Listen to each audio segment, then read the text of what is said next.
welcome back to Marlene and Friends in service for a healthy world for humans and non-humans alike. Today I am so happy to welcome back the fantastic professors Gary Francione and Anna Charlton. They're the truth tellers who share openly that the world is vegan if you want it, and that's that simple. Gary and Anna, big welcome. Thank you, Marlene. It's lovely to be with you. Nice to be back, yes. Well, you know, your message is always one of tenacity and great courage, and you're teaching all of us that us humans, we're not the center of the universe, we're just one wee part of nature's web. And I am very excited to share with my audience your upcoming book, Gary, Why Veganism Matters. So what is this new book about? Well, it basically focuses on the idea that up until the 19th century, at least in Western thinking, we didn't think that animals mattered at all.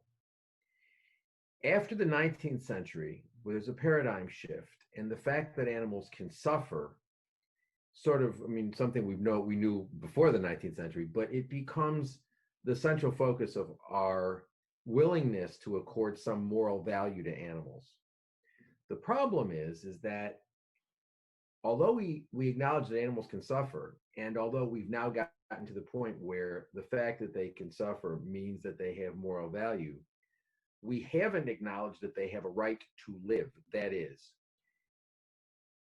they can suffer, but they're not interested. We have believed since the 19th century, actually before the 19th century, but we continue to believe that animals can suffer, but they're not intellectually sophisticated in the way that we are. So therefore, as long as we treat them humanely and we don't impose unnecessary suffering on them, whatever that means, that it's all right for us to kill and use them as resources. And so what I'm arguing is that if a being is sentient, then because of what sentience means, that being has an interest in continuing to live, and that it makes absolutely no sense whatsoever to say that a being is sentient and has no interest in continuing to live. This is something, by the way, this idea that animals can be sentient and not have an interest in living is picked up on by even philosophers who are supposedly animal friendly. For example, Peter Singer maintains that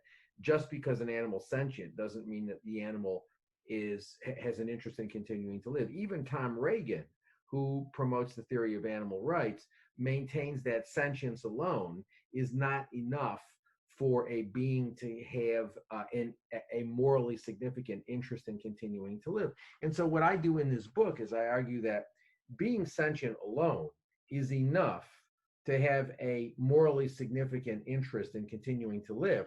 Moreover, I'm arguing that if we think animals matter, we have to come to the conclusion that they are non-human persons, i.e. they are beings who have a morally significant interest in continuing to live. But once we recognize that, we have to stop eating them, wearing them, using them, etc. And so that's really what the book is about. The book is a theory of non-human personhood based only on the sentience of animals. That's a long-winded way, although it's fairly short. No, it's not. It's very short and very precise. But, you know, why is veganism a moral imperative? And, you know, why isn't it reducing suffering a moral obligation? Well, I mean, that's a very good question. Most of the animal charities maintain that reducing suffering is the main goal, and that yes, if you're vegan, that's good, but really the central focus is you should be reducing suffering. And what I argue in the book is that that if animals matter morally, we shouldn't be subjecting them to any suffering as a result of our using them or incidental to our using them as resources. No suffering whatsoever. It's not a question of like reducing the suffering, it's like eliminating the suffering, because if they matter morally, if they're non-human persons, if they have a morally significant interest in continuing to live, we should not be using them exclusively as resources. And so we shouldn't be subjecting them to any suffering pursuant to our use of them as resources. You know, so many people, Gary, think that we can just regulate the use of the animals in a better way. You know, can you and Anna share your response to this? Well, Marlene, you pinpointed something very important, because that has been the focus of the animal welfare, or even the movement that calls itself the animal rights movement, is that it hasn't recognized what Gary's been working on for the last 25 years, which is the importance of the first determination about the use of animals and putting a moral focus on the use, our decision to use animals, which of course is the cause of all the rot.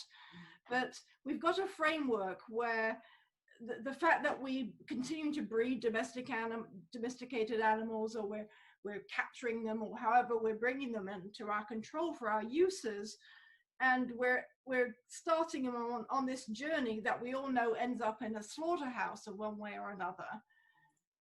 That's not really challenged. It's let's clean up the process along the way. There's this aspect of use, there's this way of treating them, there's this that could be done in a better way, that in a more compassionate way or something. You can't clean up that process. And that's why I enjoyed this book so much, because it really strips away all these conversations about how you do the wrong thing nicely.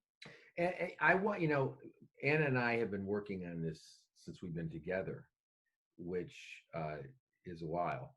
And I really wanted her to be the co-author on this book. She declined. I believe it's because she thinks some of the things are wrong, and she just didn't want. No, I'm only kidding. But no, I mean, you know, we do work on these things together, and we talk about them constantly, as you and Bill do, I'm sure. Yeah. By the way, I just did want to. There's a really good book on veganism. Thank you, kind sir. And it's coming soon in translation Chinese. The publisher in Beijing is working on it now. Is it really? Seriously, in Chinese? Yes.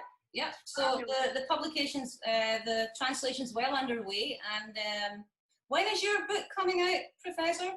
Probably November. Now, you know, it's interesting because you're not going to be able to know whether or not the translation is, unless there's you have a talent I wasn't aware of. But yes, we have some odd translations. Yeah, I will tell you. We just hope, because I can only recognize our proper names on the book. Yeah. And the languages I don't know. Can you hear the introduction, which is on the right-hand shelf? Is it the right-hand side? Yeah, it's right there. Yes. I have no idea. Yeah. Some years ago, Introduction to Animal Rights was translated into Chinese. And so I had a Chinese student in my office, and he saw this after it first came out. And he opened it and he started reading it out loud to me, what it said. And I said, stop. I don't want to hear anymore. It's really frightening. Well, this is quite a big publishing company, in Beijing, so I'm confident that they have apparently very, very good translators. I believe this is the University of Beijing. I mean, it's not that this was, you know, and it may be with your book. It may be easier to translate. Yeah, I'm sure. You're talking about food items and whatnot, and presumably that should be easier than philosophical concepts, particularly ones which are not very well. You know, I mean, my work doesn't fit the paradigm. That's the problem. And so somebody who can be very familiar with Singer, for example, or with Reagan, and pick up my stuff and not be a native English speaker. And maybe not understand what I'm saying. So one day someone will explain to me what's in that book, and I'll probably shoot myself. But yeah, one of the things that I do in the book is return to a theme that I have been writing about for 30 years now, which is you can't make it better. No. You know, you can't. It's their property. So, you know, and it costs money to protect their interests. You can spend a little more money and protect a few more interests, but it's still going to be a horrible situation. You're still going to be torturing them. You might do it a little less, you know, and I talk about how, well, you know, Britain and Switzerland claim that they have very high welfare standards. Yeah, there are some differences between, you know, there are some differences between, say, the British system and the U.S. system in terms of animal welfare. There are some differences. They're pretty small differences in the grand scheme of things. They're pretty small differences. And in both situations, the animals are treated horribly. So, you know, they may be treated a tiny bit less horribly in Britain than they are in the United States. But so what? That's not addressing the question, you know. And so that's what I do in the book, is I basically say, look, you know, this can't, if animals matter morally, they can't be property. You know, you can't use them as resources.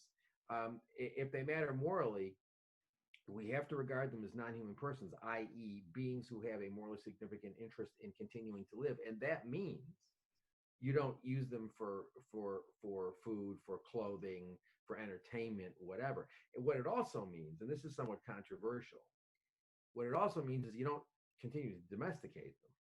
Yeah. So, you know, and this brings me into a lot of conflict with people in the animal movement, because it is my view that we shouldn't have dogs and cats. I mean, we should take care of the dogs and cats who are here now. Mm-hmm. We should stop bringing them into existence. So I want to be clear on that. I'm not saying we shouldn't adopt the animals that are there. We should adopt them. We have a moral obligation to adopt them. That's why I have 5 of them. But we should adopt them. But we shouldn't continue to breed them. That there's something very wrong with domestication. And this, you know, a lot of animal people disagree with me on this, but then again, a lot of animal people disagree with me about many things. Yeah, and indeed, I've come to the conclusion that if any of the large animal charities anywhere in the world ever start promoting my work, then I know I'm really messing up.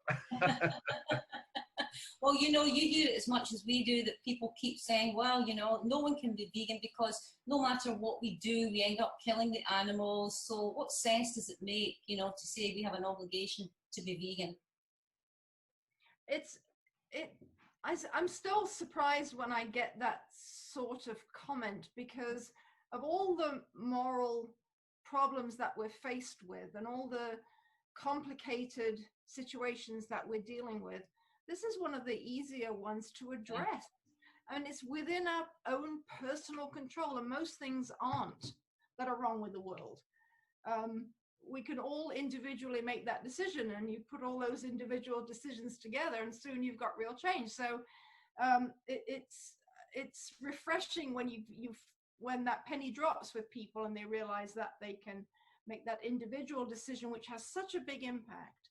So, you know, we're just going to keep plugging away as you keep plugging away with making that point, because it's not hopeless, and it's not difficult, and it's not expensive, and it's the only rational thing to do for ourselves, the planet, for the animals, for the fact that we're living in the middle of a pandemic situation. I'm amazed that we've come this close to the brink. Well, perhaps we're over the brink of complete disaster. And there's very little focus on the fact that so many of these serious diseases now and in the past have made that jump from our domesticated animals. We're reaping the problems of living next to the animals that we're consuming. Yeah, I actually, this pandemic business is in many ways the most depressing thing. Mm-hmm. We're all going through this. It's completely, it's going to throw the world. It's already started to throw the world into a depression. I mean, an economic depression. In addition to depressing us, it's going to be an economic depression. It's going to really, it's killing a lot of people. It's making a lot of people sick. It's destroying economies, and life is never good. Not in the short term. I mean, it may never be the way it once was. Yeah. But it's not going to be for a while. Even if it does return to the way it was, it's going to take a while for that to happen. And you would think that people would say, gee, you know, maybe this eating animals is a really bad idea. But instead, all you get is, well, you know, but I'm not Chinese. I don't eat bats. And you try to tell people that, sorry, but it's not, you know, almost all infectious diseases, or many of them at least, are zoonotic when they come from animals. Yeah. And many of them come as a result of our contact with animals that we're eating. And so, you know, you would think that in conjunction with the reality that global warming is a very serious danger, and that the most significant contributor to greenhouse gas is animal agriculture. You would think that if we were rational animals, this is the depressing thing about it, is that we say, well, humans are the rational animals, so they matter more. And here we are, causing all of this global warming and all of these health hazards with the continuation of consuming animals. And we're acting as if We're ignoring that completely. It just makes no sense. It really makes no sense. And so, I mean, that's a very distressing thing. I would also say this, that when people say, well, you can't be a perfect vegan, because we get this all the time. I mean, Anna and I get this all the time. You can't be a perfect vegan because, you know, we kill animals when we harvest crops. You can't, I mean, so what? I mean, it's terrible. We shouldn't do it. We should stop using pesticides. We should use methods of planting and cultivating and harvesting and whatnot that are less harmful to animals.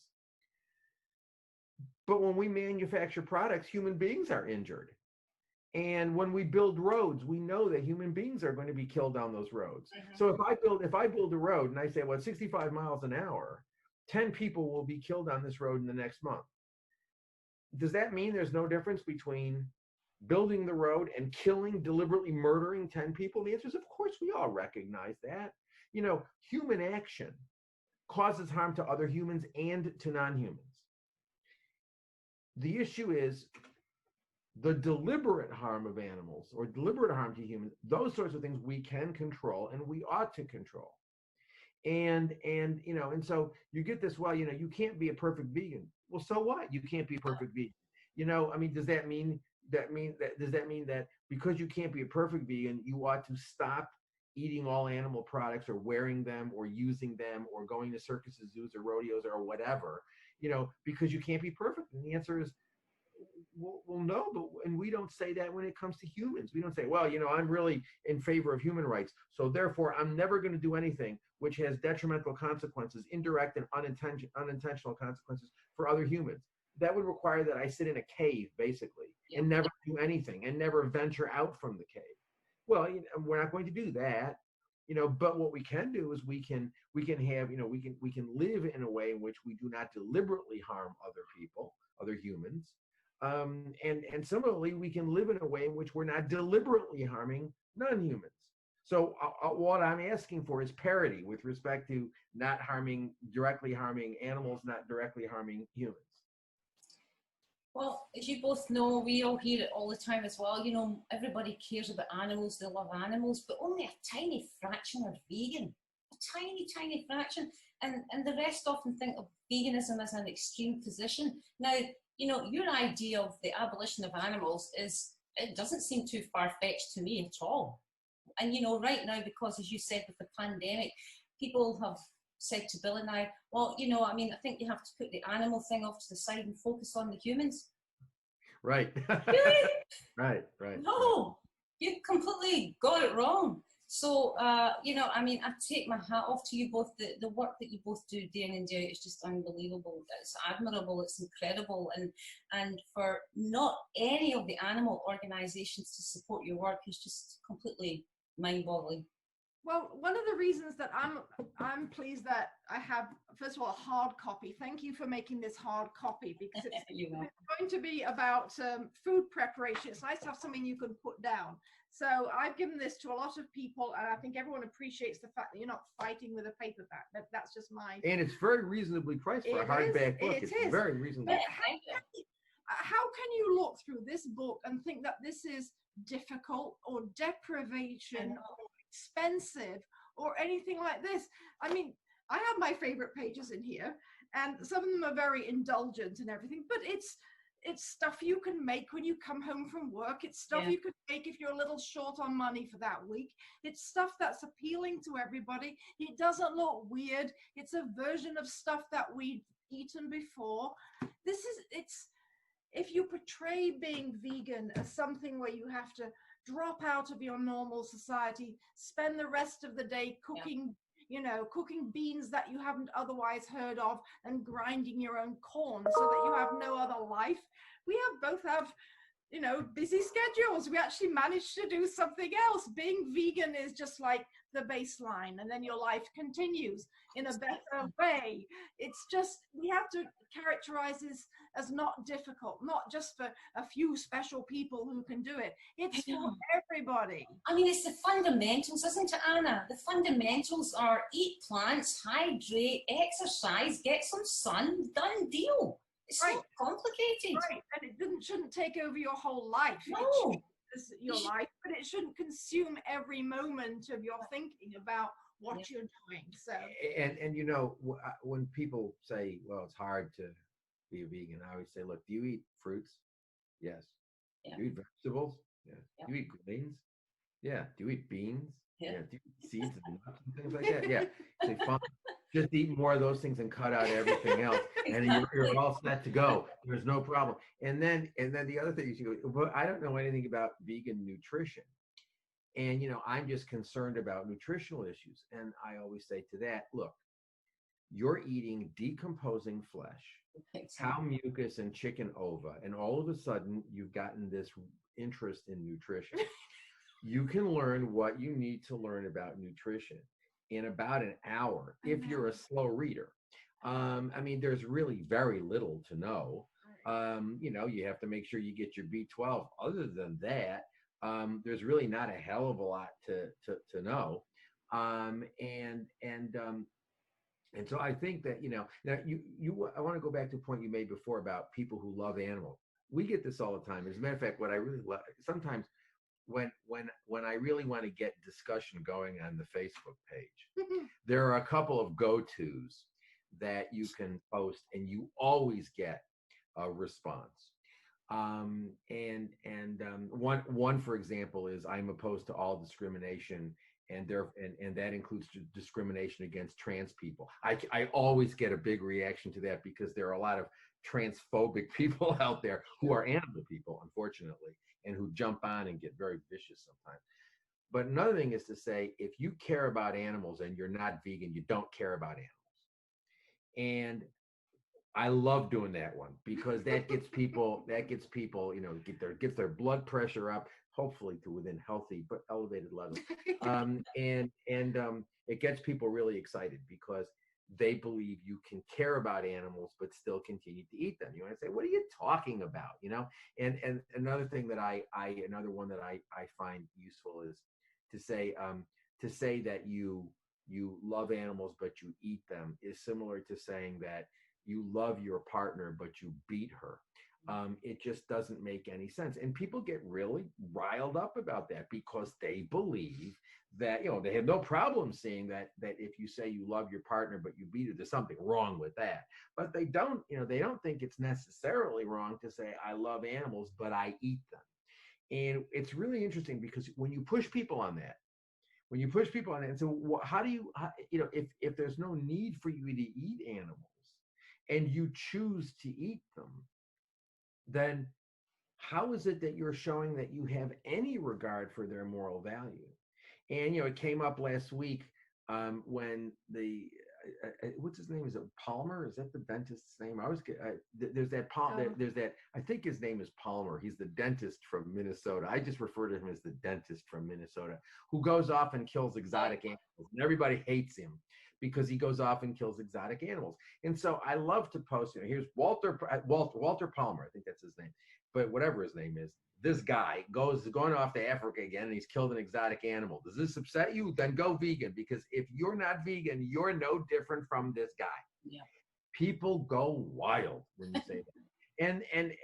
But it's true. Yeah, I mean, it's absolutely true, you know, and so I think that the one thing that's clear about it, and it gets clear to me every day, and it is somewhat disconcerting and depressing, and that is we are completely irrational beings. We cannot think our way out of a paper bag. And unfortunately, it's getting worse because you know, with the internet, which is, you know, we couldn't do what we're doing right now without the internet. And the internet has made a lot of things possible, and we're now able to communicate with each other in ways we've never been able to communicate. The opportunity cost of communication have come down dramatically, and we are no longer dependent on certain state and quasi-state organs to be able to communicate with each other, or sort of major media organs to communicate with, which are basically quasi-state organs, to communicate with each other. But it's also the case that people are becoming less intellectually engaged. Mm-hmm. And you know, they don't, the level of critical thinking, and I see this as a professor, I see this as somebody who interacts on the internet, the level of critical thinking is not what it once was. And I'm not saying it was ever particularly high, particularly in America, but it critical thinking is in jeopardy. And people aren't reading books. They're not thinking critically in the way that they should. And so you end up with people, saying, I love my animals. I love animals. Why do you eat them? Well, because it's different. Why is it different? Because it is different. Well, why is it different? Well, you're just, you're shaming me. No, I'm not shaming you. I'm trying to challenge you to justify your position. Don't gaslight me. Don't shame me. Don't do this. Don't do that. And we need, these are moral issues, and they're important moral issues. And if we're not, if you're not going to, you're killing animals. If you're eating animals, you're participating directly in the exploitation of animals. I don't care whether you say you love them. I don't care how much you love your dog. I don't care. You are participating in that. If you can't defend that, that's a problem. If you get hostile or angry with me for asking you to defend it, that's a sad comment, I mean, both of you, I mean, how many books? Is this number 18? Or, I mean, your books are phenomenal, right? And they are phenomenal, right? We have many phenomenal books in the house. And it's hardback. And it's I like it because you can open it. hardback.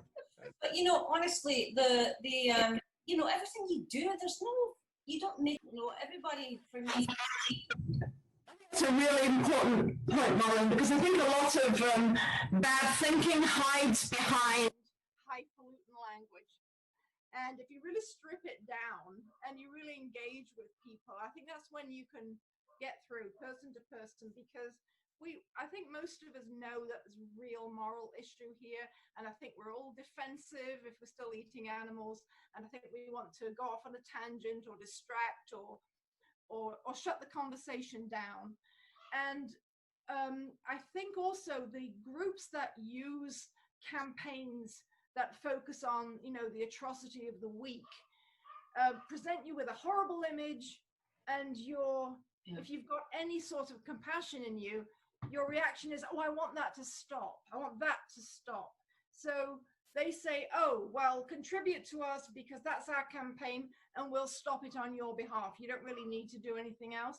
So you've had this horrible reaction, which is the right reaction in terms of a nasty situation that you're being presented with, but you're being presented with the wrong solution, and you grab it because it calms everything down. You think you've done something and you go on. But as Gary is always focusing on the use is continuing, and it hasn't really been cleaned up. We're about to start teaching a whole new semester of law students, and at the beginning we're going to be shaking things up a little bit for them because they are a self-selecting group who are interested in the animal issue. We're teaching the animal ethics course, so they're usually interested in it. That doesn't mean that sometimes we don't have chicken farmers and people taking the course, which always makes it interesting. But they're a self-selecting group usually, so they think that the law has solutions, but it can't have solutions if the use of animals is continuing and we're just cleaning up little aspects along that production line. It can't. So it's 14 weeks or whatever of them having bubbles pricked. Oh, that doesn't work, that doesn't work, that doesn't work. And then you're left with, what am I supposed to do then? Go vegan and educate everyone else and try and make a critical number of people vegan, then we get some changes. Yeah, I mean, the animal organizations, the animal charities, they have to make money. They're businesses. I mean, there may be charitable, there may be nonprofit businesses, but they're businesses. And so, you end up with these pathologies. For example, right now in the United States, we are being subjected to a relentless campaign by the ASPCA, the American Society for the Prevention of Cruelty to Animals. At least 27 million times a day, there are commercials about how dogs and cats are being badly treated. And right now, and we need your 63 cents a day, and to become for us to save animals, and we'll send you a T-shirt. And I mean, these are businesses. The CEO of the ASPCA makes in excess of $750,000 a year. These are charitable businesses, but they're businesses. Don't forget that. And so they've got to keep. They've got gimmicks. They need to sell stuff. They need to sell. I wrote about this actually in 1996. Talked about the idea that animal groups were moving into the model of selling compassion. I didn't realize in 1996 how bad it was going to get. It's gotten really, really bad. I mean, it's selling compassion. And so all of these groups have all of these gimmicks, let's sign this petition or that petition. Let's have this campaign, that campaign. These campaigns do nothing. They do absolutely nothing. They actually make it worse, because to the extent that you supposedly make animal exploitation more humane, which you don't anyway, but to the extent that you do, you make people more comfortable. It doesn't mean when you have a campaign, you say, oh, it's great. This corporation is going to transition over the next 400 years to getting 10% of their eggs, crate free or, cage free rather. That what that does is it makes people feel better about continuing to consume those products. And so that's what animal welfare is about, is making people more comfortable about consuming animal products. Same thing with single issue campaigns. So let's get upset about the fact that the Chinese or the South Koreans or whatever are eating dogs. Let's get upset about that. Let's get a coalition together of people who eat steak, chicken, pork, eggs, dairy and stuff. Let's get them pointing fingers at those barbaric Asian people. And give us your money, and let's have a campaign against Asian people. Years ago, I remember when I first got into this, the campaign that was very big at that time was the anti-fur campaign. And that campaign is still going. People are still wearing fur. As a matter of fact, they're wearing more fur than they were back then. And that was 40, 50 years ago. And I remember thinking then, this campaign is really problematic, because you have people who wear wool and leather thinking that people who wear fur, women, are more problematic than other people. And the anti-fur campaign's always been sexist.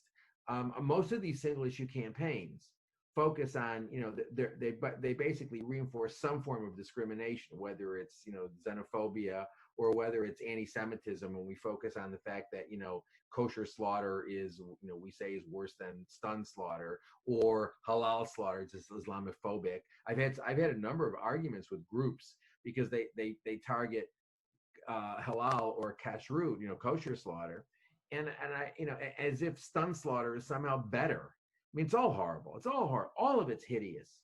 And this idea that you're encouraging people to, well, if you really want to help the animals, make sure you only buy stunned meat. And the answer is no. If you want to help the animals, you just stop eating them altogether. And so, this is the problem. The problem is that these organizations are all businesses, and they're all competing for the same money. And as a result, the race to the bottom is relentless. And they all basically sell the same garbage, the same, they're all selling out animal interests. I never thought 30 years ago, I would have told you, gee, Marlene, you're being awful cynical if you told me that in 30 years, there would be a proliferation of labels, of happy labels, whether it's Freedom Food for the RSPCA or, the Humane Society International, whatever theirs is, and all of these groups have these happy labels, and you can go to Whole Foods here in the United States. They have 5 levels of torture that you can pick. You can choose the level of compassion that you want to buy. I think that's sick. Yeah. I really think that behind the meat count, right? Count, like a serving of compassion on every. Yeah, serving of compassion, and it's so. And the thing, terrible. And the thing that is, it's. Sometimes you just don't know where to start, because people's thinking about this is just so incredibly convoluted and confused. And, but what I want to, what Anna and I try to do, and you're right, we strip it down. As a matter of fact, we did a book together called Advocate for Animals, ! A handbook, an abolitionist vegan handbook. And the whole point of it is to sort of explain to people how to do advocacy and how to talk to other people and how to engage your family and how to engage. You can do this. Everybody can do this. You don't need to have a PhD in philosophy. You don't need to have, as a matter of fact, you don't need to be philosophically particularly sophisticated. You need to understand some simple ideas. That's all, simple ideas. And you know what? Most people already understand everything they need to understand to be vegan. That is, one of the things that we always do with people is to say, do you think it's wrong to inflict unnecessary suffering on animals? And the answer always is, what a stupid question. Of course it is. Okay. What does unnecessary mean? Well, whatever it means, it's got to exclude suffering for reasons of pleasure, amusement, or convenience. Okay. You accept that? Absolutely. Good. Why aren't you a vegan? If people accepted what they claim to accept, the only issue we would be discussing is whether or not it's morally justifiable to use animals in experiments to cure serious human illnesses, or to use a pig valve to help somebody who's got a heart problem. Those would be the only issues we'd all be vegan. We'd all be vegan. There would be no circuses, zoos, rodeos, or anything like that. And you don't have COVID-19. And I think that we need to recognize that this is not rocket science. No. It's not rocket science. I always say to people, look, the only time you really need to talk about animal rights is when you're talking about whether it's okay to use animals for vivisection. That's the only time it's necessary to talk about animal rights. Other times, you don't need rights. You don't need to talk about rights. All you need to focus on is the principle of unnecessary suffering. Do you agree with that? Yes. If you do agree with that, then what that means is you can't impose any suffering on animals if it's a frivolous use. Well, it is a frivolous. If we don't need to eat them for nutritional reasons, which we don't. I've been a vegan for almost 40. How long have you been vegan? Do you know offhand? Do you remember offhand? Yeah. Yeah, about 25 years. Yeah, well, we're almost 40. We're almost 40 vegan, and it's ridiculous that you don't need them for there are so many really interesting and great vegan recipes that you can, but and it's not necessary at all to eat animal products. So then none of the suffering that we impose is justifiable. This is not rocket science. It's really quite simple, and I was asked the other day, I was giving a talk to some folks at Cambridge University Press, and they have a speaker series, and I was invited to their speaker series, and they said, what's your elevator pitch? If you've only got 10 seconds with somebody, what's your elevator pitch? My elevator pitch is, if you can live a happy, healthy life without killing, why wouldn't you choose to do that? Particularly if you say animals matter.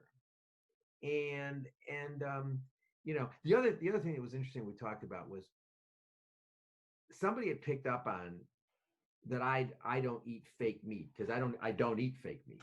The tofurkey. Yeah, I don't eat that stuff. And they wanted to know why. And I said, because first of all, I said, it's no good for you. It's got too much salt. There's no nutritional value. I said, I want to get us away from the idea. Many people have this idea that if you're not eating meat, there's somehow the meal is somehow inadequate, and so that we have to feel we have these fake meats. I want to get people away from that. I want to get people into the idea that plant foods that look like plant foods, that are not trying to be tofurkey or sausage or whatever the hell it is. They're terrific. They're absolutely terrific. And there's a lot of really fine books out there that you can get that will show you what you need in the way. Well, it is a good book. I mean, it really is a good book. And what I like about it is that it's not like there's nothing weird in there in particular. I mean, you're a macrobiotic person, so it's that philosophy. But there's nothing particularly weird about it. Any book that includes your lemon tart, lemon tart, and where is it? It's in here. Is a good book. But there's nothing, Life is good if you've got Well, all the educational material that's throughout as well, people are enjoying learning as they go along, you know, because, you know, I wrote it with the ancient wisdom and nutritional science and the whole environmental aspect of our human ecology project work. So, and of course you two were very gracious and endorsed my work too. So yeah, there's something in there for everyone, and I'm hopeful that we can get it round through these educational centres when we get our online course happening online. So that's a big thing. You know, I absolutely love and adore you both, and I wanted to ask you one last question. What sustains you? I mean, it's just mind-blowing, year after year after year, decade after decade. You never change your story. Your passion for sharing the truth. What sustains you? I suppose, despite my bearing sometimes, it has to be a relentless optimism, I suppose. I think people are basically good and moral, and you just need to focus their attention on what I think they already know. I think it's a matter of just, I mean, education is literally bringing forth something that people know. That I think they have that moral spark that can react very strongly to this message. We hear it all the time. It tremendously helps, and you will feel the same way about Bill, to have an ally. Yeah, no. That makes it different. Yeah. It's much easier if you have an ally. I give great credit to people who don't and continue to do that. That makes a big difference in your life. She would also like to spend a few minutes talking about how lucky she feels. But the thing is that you know, I always look at it as this is such a simple idea and it's so clearly right. I just haven't figured out the right way to that if I could only figure out the right way to say it, it would all be absolutely clear and everybody would stop. And so I'm always looking for the right way to say it, because it does strike me as being an incredibly simple idea. There's another answer to that question, though, and that is, what else are you going to do? I mean, you get up in the morning, you look around, you see this world of violence. Yeah. What are you going to do? Go sit in front of the television and watch TV? I mean, you know, you got to, you know, it's sort of like every day is an existential challenge. Yeah. You know, what am I going to do today? And how am I going to try to make it a better place? And how am I going to try to, I mean, when you think about the violence in this world, it is mind-boggling. I mean, you know, we kill enough animals. We kill more animals every year for food, just for food. I mean, we kill them for other purposes too, but for food, we kill more animals every year for food than the total number of human beings who've ever lived on the planet Earth. And so it's it's mind-boggling level of violence, mind-boggling. And so we're just trying to sort of like, you know, our view is that, you know, you do what you can. You try to, you know, I mean, we do this sort of thing. We teach, we write. I have conversations. We talk to everybody who will stand still long enough to engage. And so when we're at the supermarket, we both get, you know, because we're always buying large heads of, you know, numbers of heads of kale and things like that. And people always want to know, oh, do you have a restaurant? And, you know, and you know, why are you buying 12 heads of kale? And, you know, we always talk to people about veganism, or if I've got the dogs in the car and people say, oh, your dogs are so cute, I get them involved in a conversation about dogs and why they like dogs. And then I always say to them, you know, it takes me about 90 seconds, depending on the person and situation. I've actually timed this. I can get, you know, in about 90 seconds, I can get from, oh, your dogs are so cute, to, you know, to responding to that, to saying, there's no difference between the animals we love and the ones we stick forks into. It takes about 90 seconds to get from there to there. And so you just do it, you know, you do it every day, you do it every day. And also we get a lot of good feedback, as I'm sure you do too. You know, we get a lot of feedback from people who say, well, you know, I saw this webinar that you and Anna did, or I read Eat Like You Care, which is the book that we did, is now in 14, 15 different languages. You know, I mean, it's gone all over the place. And so people write to us all the time and say, you know, I was a vegetarian for 20 years. Now I'm vegan. It never occurred to me. I thought I was doing the right thing, and I didn't realize that I was being a moral eunuch until you sort of put it in my face. You know, and we are, I mean, I try not to be confrontational with people, but I'm direct. I don't pull punches. And so, I'm not really interested in that. I'm not really interested in, I mean, if you feel uncomfortable with what I say, then you need to figure that out why you're uncomfortable. Yeah. The problem is not what I'm saying is wrong and I shouldn't be saying it because it makes you uncomfortable. The problem is why you're feeling uncomfortable about it. You need to figure that out. And so I think we have to be direct about it. And I'm not really interested in sort of telling people, oh, well, if you cut down, you're a good person. I'm not interested in doing that. I'm interested in telling people, look, if you care, you stop. End of story. If you don't stop, don't tell me you care, because that's nonsense. Yeah, I mean, it's so fantastic. I love the answer both of you gave, because it's very funny. Bill and I say all the time, each day we get up, each day brings whatever possibilities. If I get up every day, or Bill gets up every day and says, well, it rains every day, we don't have enough. No, we've got to try and keep inspiring people to come on board. This is the most beautiful way to live, right? Knowing that you're not harming another being, you're having incredible health because of it, you're not destroying the planet, it's great fun, the food's delicious. It's like, so we're the same as you both, we say, what else are you going to do? It's our passion to teach and educate. And many years ago, Gary, the same, you and I said, we were chatting, Nelson Mandela, he said, right. Education is the most important tool. We all have to change the world. So, we're all on the same, I don't even want to say journey, because I don't do journey. Oh, no, I hate that word. I hate that word. But before I didn't eat meat from when I was a child, and I was vegetarian as well for a long time, up until 25 years ago. And sometimes I think, where was my consciousness? So I'm very gracious, and I hope I teach other people the same way until you're exposed to it. But now, I mean, it's everywhere. What corner of the globe do you not need to be in to see veganism? It's mainstream, whereas before it wasn't so much, unless you were,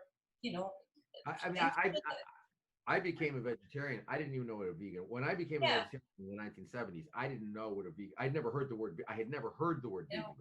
And actually, I thought you would die if you didn't eat some animal protein. I really did. People still think that too. I thought you needed to eat some animal protein. It was only in '82 that I learned that, in fact, that there were people called vegans, and that they wouldn't die. They didn't die because they didn't eat animal products. And I had no idea. And so, but I think things have changed now. And I believe you have to be gentle when you teach people, but you have to be clear. You have to be clear. Gentle but strong. Yeah, gentle, but gentle but clear. I'm strong. I don't like to use strong. It's like patriarchal. But it's like, oh, strong, strong man. I like to sort of, gentle but clear. And I always say to people, if they say to me, well, I've cut down. I always say, well, you've cut down that you're, but like, so, really, you're telling me, it's wrong. So you're not doing it. You're not doing it as much. Right. Why are you continuing to do it at all if you've acknowledged it's wrong? And then if they say, well, it's just hard. It's hard for me, it's harder for the animals, and that at some point in time, morality requires an exercise of will. And I realized that in 2020, talking about people, making having moral responsibility is sort of a foreign concept, because our culture actually generates endless numbers of reasons why we don't have moral responsibility. And that's why we have the mess that we're in right now. Yeah. Because none of us has any moral responsibility. It's all someone else's fault, and we don't really have any moral responsibility. I believe very strongly in moral responsibility. I also am a moral realist. I mean, this idea that everything's a matter of like your opinion or my opinion is nonsense. It's just complete nonsense. And so when I have these online discussions with people, when they say, well, there's no such thing as objective right or wrong, I always say, I couldn't disagree with you more. There are some things that are clearly morally wrong. And one thing that is morally wrong is imposing suffering and death on innocent beings, human, non-human, or anybody else. Martians, if there are Martians, or whatever, that it's wrong to inflict suffering and death on innocent beings. But that's clearly wrong. That is as true empirically as saying that there's there's a coffee cup on my desk, or that there's a hardcover copy of a very good book on my desk. And those are empirical things. So is it empirically right to say that it's wrong to put suffering and death on innocent people? Well, I'll tell you what, we can't wait to get Why Veganism Matters out to the world, and look forward to reading it. Another wonderful book, and I just love you both. I love your soul, I love your spirit, I love your just truth. You've never once changed your story, and you never will. No, we don't vary. We're sort of. And that's the thing, right? When you speak the truth, you never have to remember what you say. Right. The truth's the truth. So I love you both dearly, and thank you for the work, nearly 40 years, relentless work, and you'll never ever stop. And I'm very proud to know you both, and look forward to getting together with you again soon. So thank you for your time. Thank you, Thank Molly. you. It's been good to be with you. Great. Say hi to Bill. I will. He'll be coming to say hi to you very soon too. Okay, lots of love. Have a good day. Bye.